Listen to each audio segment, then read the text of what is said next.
Zoti Dyrnjaja ju thatë që Komisioni Venecias, bërë ne hapëm këtë rast këtu, dhe ju që keni qenë njëri që keni hapur, në rastet që ka shqyrtuar, ka dalë në konkluzionin, ka disa praktika, nuk ka një... Ka dalë në konkluzionin se drejtësia nuk mund të ndryjë në organet ekzekutive.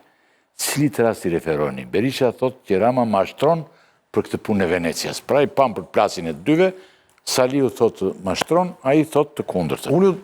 Ti kujt i referohesh? Unë ju tregova një raport të Komisionit Venecias që i adresohet disa praktikave ndërkombëtare kryesisht vendeve europiane. Materialin që më dërgove mua.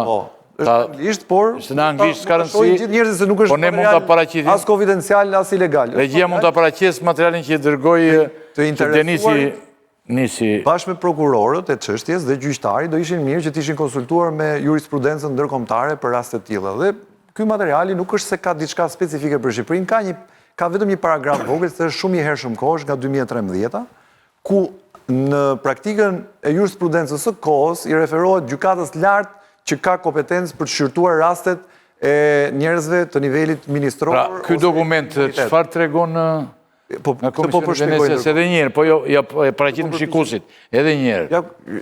Kjo është ballina e dokumentit, data... Ballina e dokumentit? Pra, kjo referohet gjykatës lartë, tani është bërë gjykoja që e ka marrë komisioni. Tani ne kemi një status posaçëm, por ndërkohë vetë dokumenti flet për gjykatat posaçme.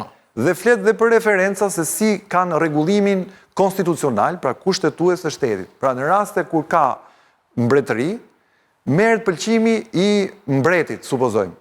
Siç është Britania, Belgjika, Hollanda, që janë shtete, Spanja, gjithashtu, ka raste të tjera që janë shtetet republik parlamentare kryesisht, siç është Franca, Italia, që merret pëlqimi i parlamentit para se të ndodhë. Por gjithkohës aty thotë që këto precedent janë shumë të rrallë. Për shembull, Britania e Madhe kishte 200 vjet që nuk ndodhte, që i ministrit kishte një problem. Dhe praktikat e tilla janë thjesht të parashikuara për të patur çdo lloj mundësie opsionale që mund të ndodhi. Por thot, në çdo rast është shumë kujdes, duhet patur shumë kujdes që njëri pushtet, pra që është pushteti në këtë rast i drejtësisë, të mos ndërhyjë kur bëhet fjalë për pushtet politik, pra ekzekutim politik. Pra nuk edhe e ka në mënyrë shumë specifike, eksplicite, rastin kur bëhet një krim ordiner. Pra një ministër mund të bëjë një aksident në rrugë, mund të vrasë dhe bashkëshorten ose natyra të tilla krimi.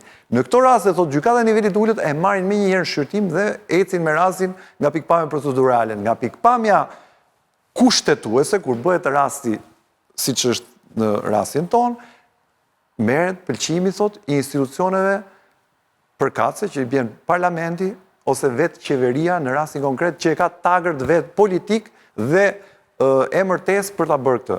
Atëherë vim te prokuroria. Pse? Pse prokuroria ka bërë një gabim? E para, dhe kur kërkoi pezullimin, nuk mund të kërkosh pezullim pa afat. Se si i bjen?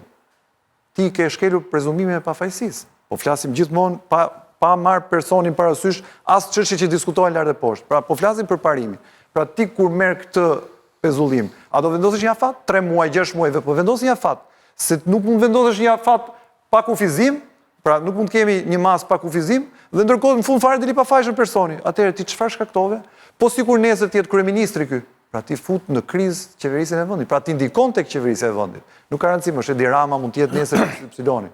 Pra ne po flasim për precedentin. Pra nis një prokuror dhe thot unë pezulloj nga detyra kryeministrit e vendit se kështu mendoj unë. Bashkohet dhe gjykatësi dhe bie qeveria.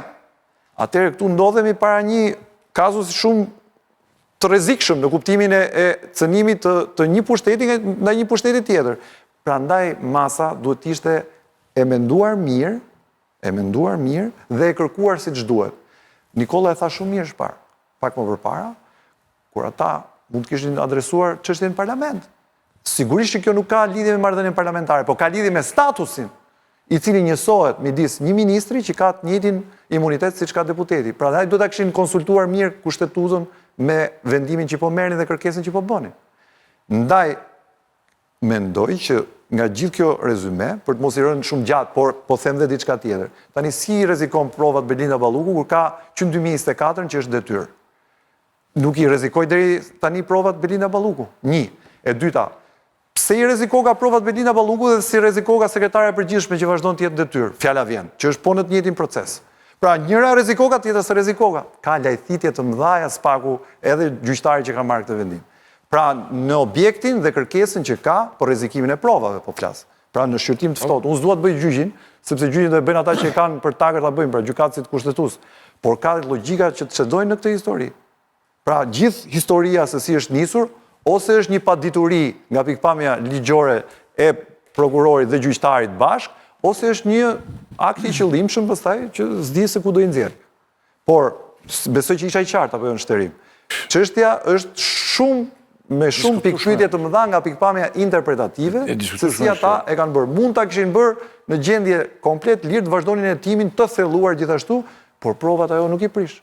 Pra ata pengojnë në këtë rast edhe krijojnë një precedent shumë të rrezikshëm nga kjo pikpamje dhe gjykata kushtetuese me siguri nesër nuk është se Spaku ka vendosur të bëjë luftë me qeverinë dhe në planin e tij afatgjatë ka që radh pas radhe të pezulloj gjithë ministrat. Ky është një rast konkret.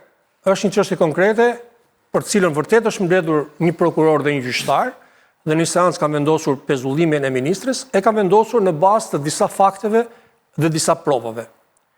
Në një vend normal që pretendon të shkojë në BE, një ministre e marrë pandehur dhe më pas me një masë ndaluese, duhet kishte të ndërheqen që gjërat mos agravonin dhe të përballej vetë me të. Një kryeministër mund ta kishte zëvendësuar ministren, por me të drejtën e tij mund t'i drejtojë gjykatës kushtetuese dhe të kërkonte përgjigje për mosmarrveshjen e kompetencave. Por ne hym një debati jashtëzakonisht kushtetues për një çështje të thjeshtë të Spakut dhe të një gjykate. Po pse edhe Ajrion Velia i Dorreqen? Ky parim kushtetues. Edhe Ajrion Velia i Dorreqen, Po ky shumë. Ky deti aty, kërkoi dhe nesër janë goni. Shkoi dhe kryetare e komisionit ligjeve të manipulonte telefonin. Mos ta ngatrojmë këtë. Jo, po çështje standardi është Po, për standard moral, unë jam dakord me Tel. Një ministër, zyrtar i lartë, në momentin që njihet me Po prandaj nuk gjen raste të tilla me hetimin, jo me akuzën. Në Venecia, se s'ke ti gjesh raste të tilla. Balluku dhe Velia janë dy raste ndryshme, se Velia është rasti zgjedhur vlla. Edhe ka 160.000 vota në kurriz. Zgjedhur i pas zgjedhur. Po pra përgjegjësia politike edhe qytetare dhe morale është që njeriu vlla kur del para akuzës jep dorëheqjen. Apo jo? Po flasim për standard pra. Ta jep të dorëheqjen. Nga Velia prandaj pra po the, o vendosim, o flasim me një standard, o flasim një po, dy po, tre, jo, për standardi, po kanë për standard. Tani them në gjuhën. Por, po flisim për standard. Se jep dorëheqjen, do shkarkoj prokuroria me gjykatën. Një sekond, se kemi një gabim, në tonë falë të të korrigjoj pak, se bëjmë kakofoni. Zoti Dynja, e para, prokuroria mund kërkoj çdo lloj gjë. Prokuroria mund kërkoj dhe dënim me vdekje. Ç'mendet olla prokurori? E ka gjykatën në dorë. Se ne gabojmë. Prokuroria kërkon çdo gjë. Dhe unë bëra një debat me kërkon dhe avokati në çdo mënyrë për fakt që ka gjykata në fakt. Gjithmonë adresojmë te Spaku. Se prokurori ishte akuza. Adresojmë te Spaku. Po pra, nena ka qelluar. Goja sillet si zgjatimi i Spakut. Nena, bravo. Tani nena ka qelluar që na koincidon deklarata e Altin Dumanit, kreu të Spakut, që thotë çdo kërkesë ne çojmë, na miratohet nga gjykata. Është e çuditshme, por qellon. Pra, qëllon që bëhet bashkë një prokuror, siç e thotë Rama, në mënyrë politike, një prokuror dhe një gjyqtar dhe marrin këtë vendim.